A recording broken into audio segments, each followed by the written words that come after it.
Hi, my name is Barb Knight. I grew up in a little town called Pattersonville, and off of that was this tiny little hamlet called Scotch Church. And the Scotch and the Irish moved there years and years ago, and that was why they called it Scotch Church. We lived across from the local Presbyterian church that also had the name Scotch Church. So I guess that was why they called it that. As the oldest of six, the major message from my parents was, "You're the oldest, you should know better." I was a bit of a brat. I was jealous of my little sister. I had to share whatever we got with her. We got the same gifts. We were dressed the same. I remember struggling with jealousy terribly as a kid. We grew up in the Catholic Church, even though my grandmothers went to the Presbyterian church across the street. We used to play hide and seek in the church and around the cemetery. I was always afraid of getting in trouble if I pulled the rope to ring the church bell. My favorite time in the church was all by myself. The smell, the quietness, the wind blowing outside, the creaking building. I just loved sitting there and enjoying the quietness. In contrast, there was no playing in the Catholic Church, but there was quiet reverence. There was a cross at the front of the Catholic Church and had a statue of Jesus on it. Jesus' body was dripping with blood, and I always wondered, why did he have to die? We were outside most of the time as kids, in the woods behind our barn. I liked to be alone up there. I used to go into the fields and lay in the tall grass, and I'd watch the grass sway back and forth and the clouds roll by, and I'd wonder, what is this life about anyway? I thought I had it figured out. My mind always wondered about the purpose of life. My first job was at a fast food restaurant, and I met a fellow employee named Jim.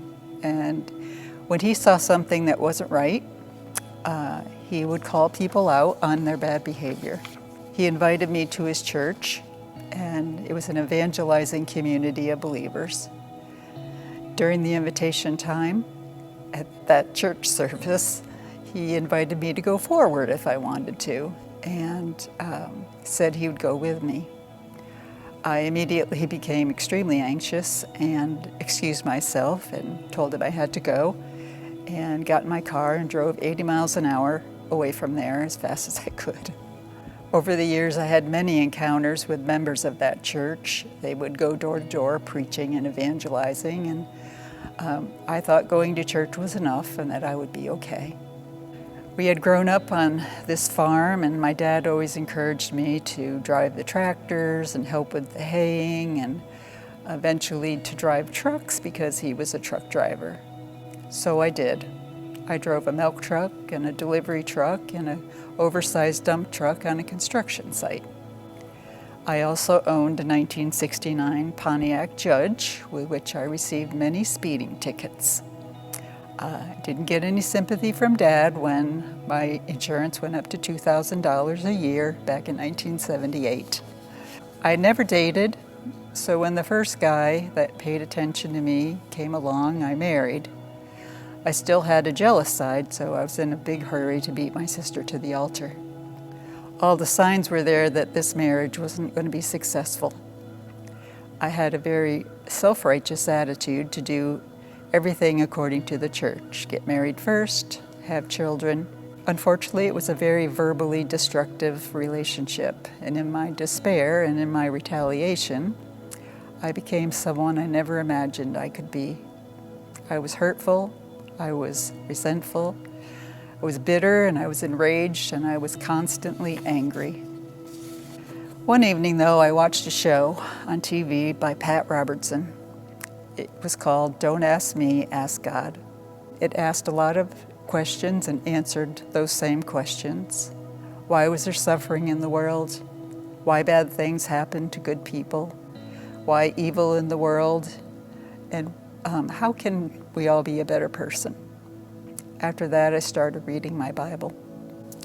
I took a job at a fabric store to support our family and eventually was promoted to a bigger fabric store in a nearby town.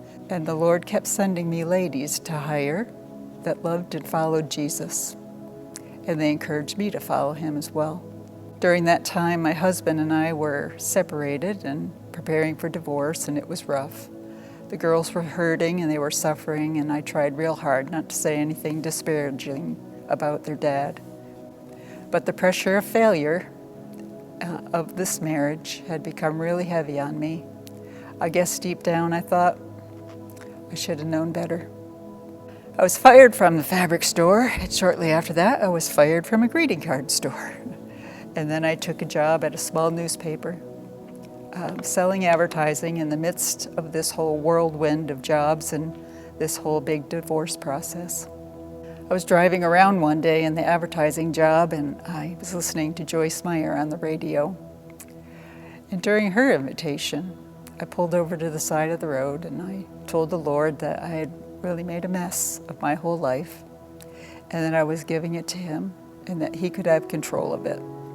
Even though I was reading my Bible and meditating on it after my divorce, I became pregnant. I did marry again, and Tom and I thought that a child needed two parents. It was our second marriage for both of us, and we brought with us an enormous amount of baggage into this relationship, and it was really tough. I lost my advertising job and was demoted, and all this brought me to my knees. I felt like God brought two brats, banged our heads together, and said to us, the three of us are going to work this out. We knelt and we prayed together, and we asked forgiveness for our sin and just for doing things our own way. We found a church together, we attended a marriage conference, and we committed to do life the Lord's way. But it definitely was an uphill climb. God did a miracle in that marriage, and most bets were against it. I failed many more times, but now I had my Savior walking with me to show me how to be the woman he is now calling me to be. So the answer to my first question of figuring out what life is about, it's Jesus. Everything I tried to do without him didn't work out very well. But with him, my life has had meaning and purpose. My second question, why did Jesus have to die on the cross? It was for me, to show me my jealousy, my pridefulness, my ignorance, definitely self-righteousness, mistakes and failures, and to save me from myself. He showed me how much he loves me and that there's a better way. It's his way. And that is my story.